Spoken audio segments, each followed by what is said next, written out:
Orsino, Duke of Illyria, sick with love for the Lady Olivia, learns from his messenger that she is grieving for her dead brother and refuses to be seen for 7 years. On the Adriatic sea coast, Viola, who has been saved from a shipwreck in which her brother may have drowned, hears about Orsino and Olivia. She wishes to join Olivia's household, but is told that Olivia will admit no one into her presence. Viola decides to disguise herself as a boy so that she can join Orsino's male retinue. At the estate of Lady Olivia, Sir Toby Belch, Olivia's kinsman, has brought in Sir Andrew Aguecheek to be her suitor. Mariah, Olivia's lady-in-waiting, says that Andrew is a fool, and Andrew himself doubts his ability to win Olivia. But Toby encourages him to woo her. At Orsino's court, Viola, disguised as a page and calling herself Cesario, has gained the trust of Orsino, who decides to send her to woo Olivia for him. Viola confides to the audience that she loves Orsino herself. In her disguise as Cesario, Viola appears at Olivia's estate. Olivia allows Cesario to speak with her privately about Orsino's love. As Cesario presents Orsino's love suit, Olivia falls in love with Cesario. She sends her steward Malvolio after Cesario with a ring. Malvolio finds the disguised Viola and returns the ring. Viola, alone, realizes that Olivia has fallen in love with Cesario and understands that Orsino, Olivia, and Viola's Cesario are now in a love triangle that she is helpless to resolve. Will you stay no longer, nor will you not that I go with you? By your patience, no. My stars shine darkly over me. The malignancy of my fate might perhaps distemper yours. Therefore I shall crave you of your leave that I may bear my evils alone. It were a bad recompense for your love to lay any of them on you. Let me yet know of whither you are bound. No, sooth, sir. My determinate voyage is mere extravagancy. But I perceive in you so excellent a touch of modesty that you will not extort from me what I am willing to keep in. Therefore it charges me in manners the rather to express myself. You must know of me then, Antonio. My name is Sebastian, which I called Roderigo. My father was that Sebastian of Mezzaline, whom I know you have heard of. He left behind him myself and a sister, both born in an hour. If the heavens had been pleased, we would have so ended. But you, sir, altered that. For some hour before you took me from the breach of the sea was my sister drowned. Alas, that day. A lady, sir, though said she much resembled me, was yet of many accounted beautiful. But though I could not with such estimable wonder over far believe that, yet thus far I will boldly publish her.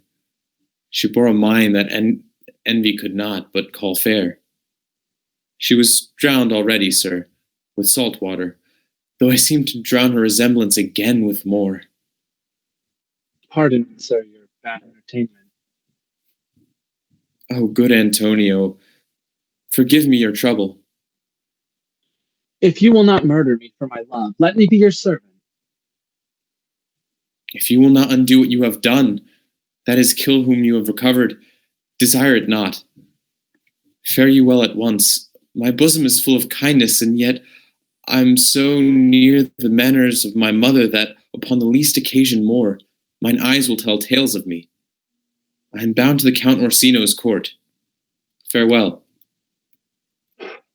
The gentleness of all the gods go with thee. I have many enemies in Orsino's court, else I would very shortly see thee there. But come what may, I do adore thee, so the dangers shall seem sport. I will go.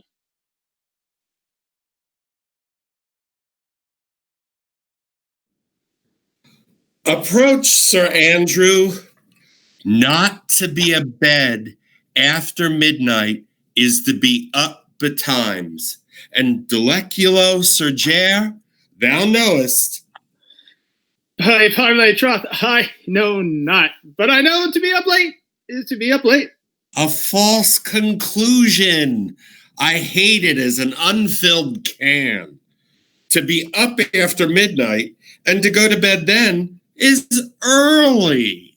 So that to go to bed after midnight is to go to bed betimes. Does not our lives consist of the four elements?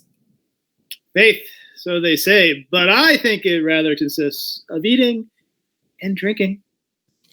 Thou art a scholar. Let us therefore eat and drink. Marion, I say, a stoup of wine. Here comes the fool in faith. How now, my hearts? Did you never see the picture of we three? Welcome, ass. Now let's have a song. By my troth, the fool has an excellent breast. I had rather than 40 shillings I had such a leg, and so sweet a breast to sing, as the fool has. In sooth, thou wast in very gracious fooling last night, when thou spoke of the pigboard of the Vathans passing the equatorium of the Quibus. Yes, 'twas a very good faith, indeed. I sent thee 6 pace for thy layman, has it? I did in petticoats thy gratillity, for Malvolio's nose is no whipstock.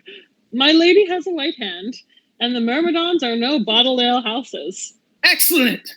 Why, this is the best fooling when all is done. Now, a song. Oh, come on. There is 6 pence for you. Let's have a song. There's a testrel of me, too.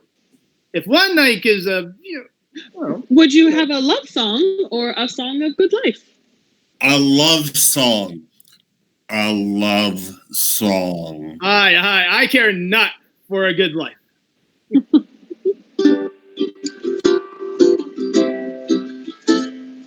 Oh, mistress mine, where are you roaming?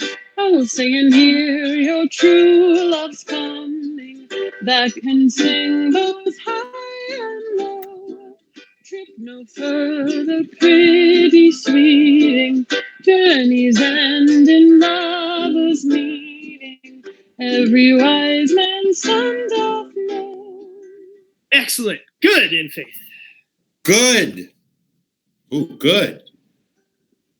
What is love? 'Tis not hereafter. Present mirth hath present laughter. What's to come is still unsure. In delay there lies no plenty. Then come kiss me sweet and 20. Youth's stuff will not endure. Of a glorious voice, as I am one true knight. A contagious breath. Very sweet and contagious in faith. To hear by the nose, it is dulcet in contagion. But shall we make the welkin dance indeed? Shall we rouse the night owl in a catch that will draw 3 souls out of one weaver? Shall we do that? And you love me, let's do it. I am a dog a catch. By Our Lady, sir, and some dogs will catch well. I most certain. Let our catch be thou knave. Hold thy peace, thou knave. Knight, I shall be constrained in it to call thee knave, knight. No, 'tis not the first time I have been constrained one to call me knave. Now, begin, fool. It begins. Hold thy peace. I shall never begin if I hold my peace. Good. In faith. Come. Begin. What is love? Baby, don't hurt me. Don't hurt me no more. What is love? Baby, don't hurt me. What Catterwall do you keep here?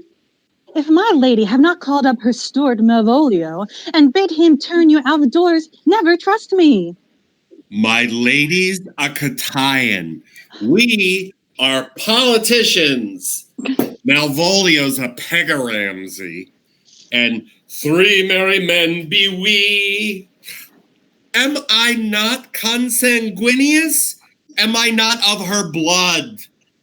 Tilly Valley, lady. There dwelt a man in Babylon, lady. Beshrew me. The knight's an admirable fooling. Aye, he does well enough if he be disposed, and so do I too. He does it with better grace, but I do it more natural. On the 12th day of December. Oh, for the love of God, peace.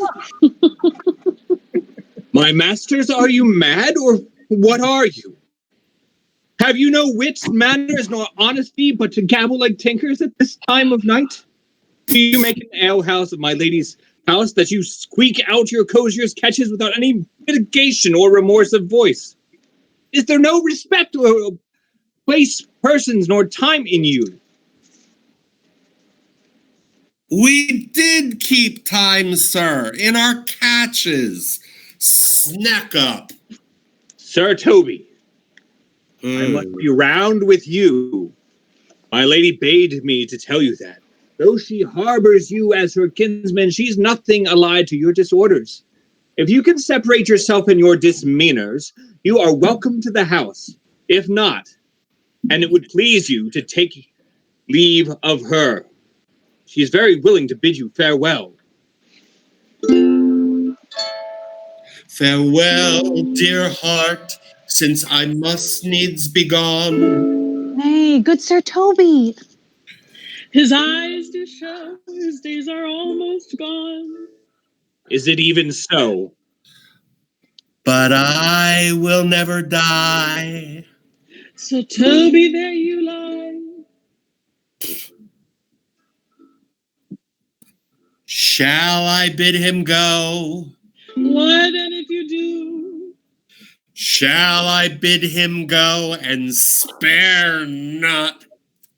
Oh, no, you dare not. Out of tune, sir, you lie. Art any more than a steward? Dost thou think because thou art virtuous, there shall be no more cakes and ale?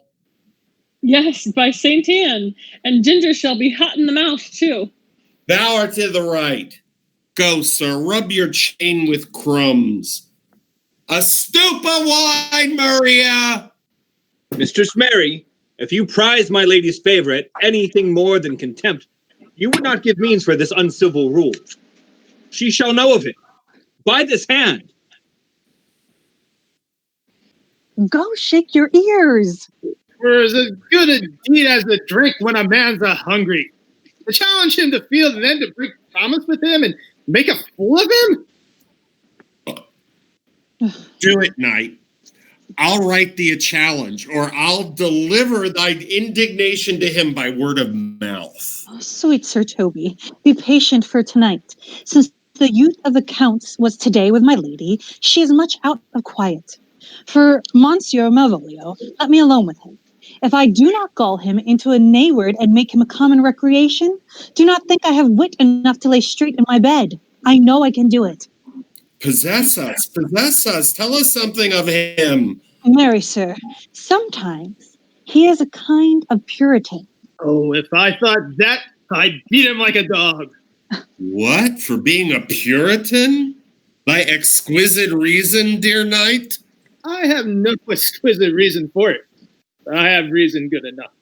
The devil Puritan that he is, or anything constantly but a time-pleaser, an affectionate ass that cons state without book, and utters it by great swaths.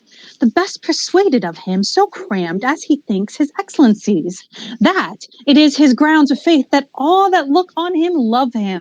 And on this vice, in him will my revenge find notable cause to work. What wilt thou do? I will drop in his way some obscure epistle of love, wherein by the color of his beard, the shape of his leg, the manner of his gait, the expression of his eye, forehead, and complexion, he shall find himself most feelingly personated. I can write very much like my lady, your niece. On the forgotten matter, we can hardly make distinction of our own hands. Excellent. I smell a device. I have it in my nose. He shall think by the letters that thou wilt drop that they come from my niece and that she's in love with him. My purpose is indeed a horse of that color. And your horse now would make him an ass. Ass, I doubt not. Oh, 'twill be admirable. Sport royal, I warrant you. I know my physic will work with him. I will plant you two and let the fool make a third, where he shall find the letter. Observe his construction of it. For this night to bed and dream on the event. Farewell. Good night, Penthesilea. For me, she's a good match. She's a beagle true bred, and one that adores me. What of that? I was adored once, too. Let's to bed, knight. Thou hadst need send for more money. If I cannot recover your niece, I am a foul way out. Send for money, knight. If thou hast her not in the end, call me cut. And if I do not, never trust me. Take it how you will. Come, I'll go burn some sack. 'Tis too late to go to bed now. Come, knight, come, knight. Give me some music. Now, good morrow, friends. Now, good Cesario, but that piece of song, that old and antique song we heard last night, methought it did relieve my passion much, more than light airs and recollected terms of these most brisk and giddy paced times. Come but one verse. He is not here, so please your lordship, that should sing it. Who was it? Festi the jester, my lord, a fool that the Lord Olivia's father took much delight in. He is about the house. Seek him out, and play the tune a while. Come hither, boy. If ever thou shalt love and the sweet pangs of it, remember me. For such as I am, all true lovers are, unstaid and skittish in all motions else, save in the constant image of the creature that is beloved. How dost thou like this tune? It gives a very echo to the seat where love is throned. Thou dost speak masterly. My life upon it, young though thou art, thine eye hath stayed upon some favor that it loves, hath it not, boy? A little, by your favor. What kind of woman is it? Your complexion? She is not worth thee, then. What years of faith? About your years, my lord. Too old, by heaven. Let still the woman take an elder than herself. So wears she to him, so sways she level in her husband's heart. For boy, however we do praise ourselves, our fancies are more giddy and unfirm, more longing, wavering, sooner lost and worn than woman's are. I think it well, my lord. Then let thy love be younger than thyself, or thy affection cannot hold the bend. For women are as roses, whose fair flower, being once displayed, doth fall that very hour. And so they are. Alas, that they are so, to die even when they to perfection grow. Oh, fellow, come. The song we had last night. Mark it, Cesario. It is old and plain. The spinsters and the knitters in the sun and the free maids that weave their thread with bones do used to chant it. It is silly sooth, and dallies with the innocence of love like the old age. Are you ready, sir? Aye. Prithee, sing.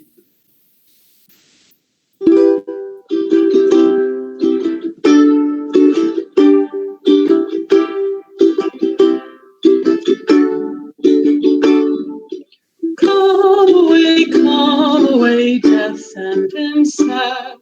Cypress, let me be laid. Fly away, breath, I am slain. I am fair.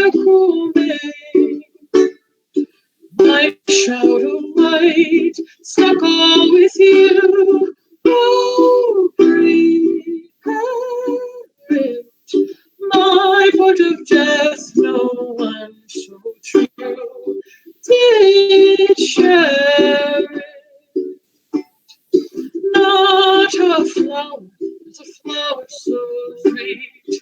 On my black coffin let there be straw. Not a friend great. My poor corpse where my bones shall be thrown. 1,000 sighs to save. Lay me away. Sad true love, never find my grave to me there.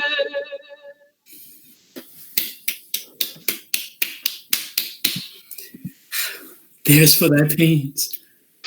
No pain, sir. I take pleasure in singing, sir. I'll pay thy pleasure then. Truly, sir, and pleasure will be paid one time or another. Give me now leave to leave thee. Now the melancholy god protect thee, and the tailor make thy doublet of changeable taffeta, for thy mind is a very opal.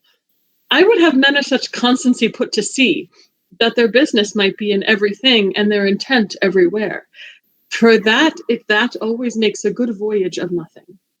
Farewell. Let all the rest give place. Once more, Cesario, get thee to yon same sovereign cruelty. Tell her my love, more noble than the world, prizes not quantity of dirty lands, the parts that fortune hath bestowed upon her. Tell her I hold as giddily as fortune, but 'tis that miracle and queen of gems that nature pranks her and attracts my soul. But if she cannot love you, sir. I cannot be so answered. Sooth, but you must. Say that some lady, as perhaps there is, hath for your love as great a pain of heart as you have for Olivia. You cannot love her. You tell her so. Must she not then be answered? There is no woman's sides can bide the beating of so strong a passion as love doth give my heart. No woman's heart so big to hold so much, they lack retention. Alas, their love may be called appetite, no motion of the liver but the palate, at suffer surfeit, clement and revolt, but mine is all as hungry as the sea and can digest as much. Make no compare between that love a woman can bear me and that I owe Olivia. Aye, but I know. What dost thou know? Too well what love women to men may owe. In faith, they are as true of heart as we. My father had a daughter, loved a man as it might be. Perhaps were I a woman, I should your lordship. And what's her history? Blank, my lord. She never told her love, but let concealment, like a worm in the bud, feed on her damask cheek. She pined in thought, and with a green and yellow melancholy she sat like Patience on a monument, smiling at grief. Is not this love indeed? We men may say more, swear more, but indeed our shows are more than will, for still we prove much in our vows, but little in our love. But died thy sister of her love, my boy? And all the daughters of my father's house, and all the brothers too. And yet, I know not. Sir, shall I to this lady? Aye, that's the theme. To her in haste. Give her this jewel and say, my love can give no place by no delay.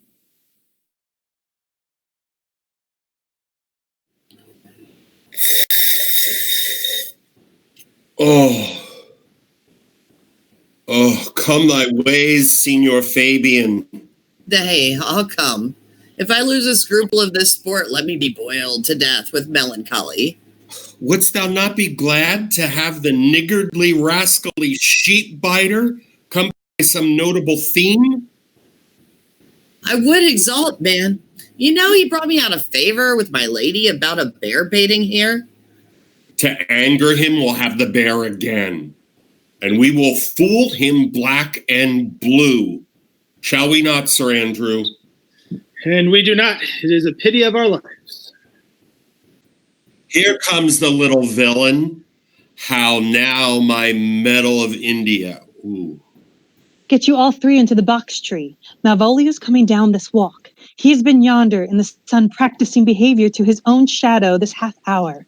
Observe him for the love of mockery, for I know this letter will make a contemptive idiot of him. Close to the name of jesting. Lie thou there. Here he comes, the trout that must be caught by tickling. 'Tis but fortune. All is fortune. Maria once told me she did affect me, and I have heard herself come thus near, that should she fancy, it should be one of my complexion. Besides, she uses me with a more exalted respect than anyone else that follows her. What should I think on it? Here's an overweening rogue. Oh, peace. Contemplation makes a rare turkey cock of him. How he jets under his advanced plumes. Light, I could so beat the rogue. Peace, I say. To be Count Malvolio. Rogue. Pistol him! Pistol him! Peace, peace. There is example for it. The Lady of Strachey married the yeoman of the wardrobe. Fie on him, Jezebel! Oh, peace. Now he's deeply in. Look how imagination blows him. Having been but 3 months married to her, sitting in my state. Oh, for a stone bow to hit him in the eye. Calling my officers about me in my branched velvet gown, having come from a daybed where I have left Olivia sleeping. Fire and brimstone. Oh, peace, peace. And then to have the humor of state. And after a demure travel of regard, telling them I know my place as they should do theirs, to ask for my kinsman Toby. Oh, bolts and shackles. Oh, peace, peace, peace. Now. 7 of my people, with an obedient start, make out for him. I frown the while, and perchance wind up my watch, or play with some rich jewel. Toby approaches, curtsies there to me. Shall this fellow live? Though our silence be drawn from us with cars, yet peace. I extend my hand to him thus, quenching my familiar smile with an austere regard of control. And does not Toby take you a blow on the lips then? Saying, Cousin Toby, my fortunes, having cast me on your niece, give me this prerogative of speech. What? What? You must amend your drunkenness. Out, scab. Nay, patience, or we break the sinews of our plot. Besides, you waste the treasure of your time with a foolish knight. That's me, weren't you? One Sir Andrew. Yeah, I knew 'twas I, for many do call me a fool. What employment have we here? Now is the woodcock near the gin. Oh, peace and the spirit of humors intimate reading aloud to him. By my life, this is my lady's hand. These be her very C's, her U's, and her T's, and thus makes she her great P's. It is in contempt of question her hand. Her C's, her U's, and her T's? To the unknown beloved, and my good wishes, her very phrases. By your leave, wax, soft, and the impressure of her lucree, with which she uses to seal, 'tis my lady. This wins him, liver and all. Jove knows I love, but who? Lips do not move, no man must know. No man must know what follows. The numbers altered, no man must know. If this should be thee, Malvolio. Marry. Hang thee, Brock. I may command where I adore, but silence like a lucree knife with bloodless stroke my heart doth gore. MOAI doth sway my life. A fustian riddle. Excellent wench, say I. MOAI doth sway my life. But first let me see. Let me see. What dish of poison has she dressed him? And with what wing the Staniel checks at it? I may command where I adore. Why, she may command me. I serve her, she is my lady. Why, this is evident to any formal capacity. There is no obstruction in this, and the end, what should that alphabetical position portend? I could make that resemble something in me, softly. MOAI. Oh, I make up that. He is now at a cold scent. Souter will cry upon it for all this. That would be as frank as a fox. Malvolio, why, that begins my name. Oh, did I not say he would work it out? The cur is excellent at faults. But there is no consonancy in the sequel that suffers under probation. A should follow, but O does. And O shall end, I hope. Aye, or I'll cudgel him and make him cry, oh! And then I comes behind. Aye, and had you an eye behind you, you might see more detraction at your heels than fortunes before you.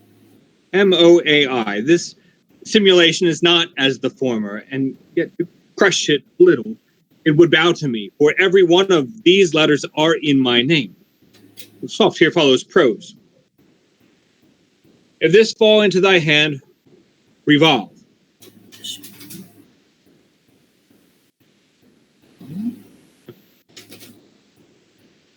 In my stars I am above thee, but be not afraid of greatness.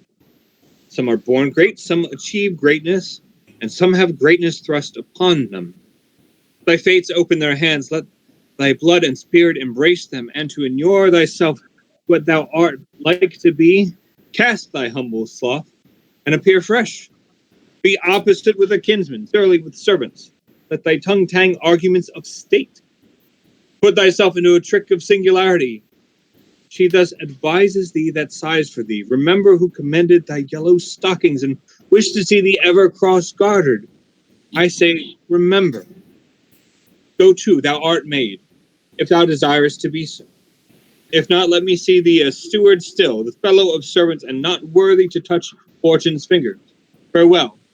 She that would alter services with thee, the fortunate, unhappy. Daylight and champagne discovers not more. This is open. I will be proud. I will read politic authors. I will backle Sir Toby. I will wash off gross acquaintance. I will be point devised the very man. I do not now fool myself to let imagination jade me, for every reason excites to this, that my lady loves me. She did commend my yellow stockings. She did praise my leg for being cross-gartered, and in this she manifests herself to my love, and with a kind of injunction drives me to these habits of her liking. I thank my stars. I am happy. I will be strange, stout in yellow stockings, and cross-gartered, even with the swiftness of putting on. Jove and my stars be praised. Here is a postscript. Thou canst not choose but to know who I am. If thou entertainest my love, let it appear in thy smile. Thy smile has become thee well. Therefore in my presence still smile, my dear sweet, I prithee. Jove thank thee. I will smile. I will do everything that thou wilt have me.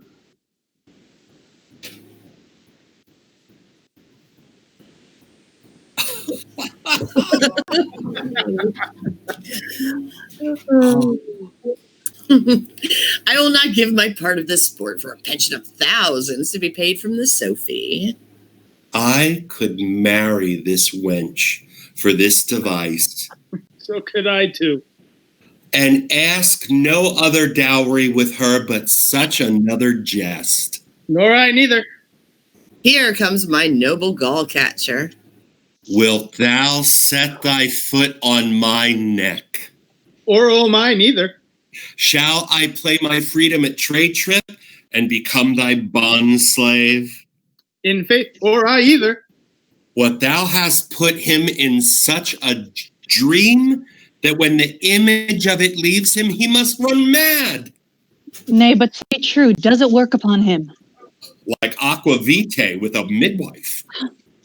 If you will then see the fruits of the sport, mark his first approach before milady. He will come to her in yellow stockings, and 'tis the color she abhors, and cross-gartered, a fashion she detests, and he will smile upon her, which will now be so unsuitable to her disposition, being addicted to a melancholy as she is, that it cannot but burn him into a noble content.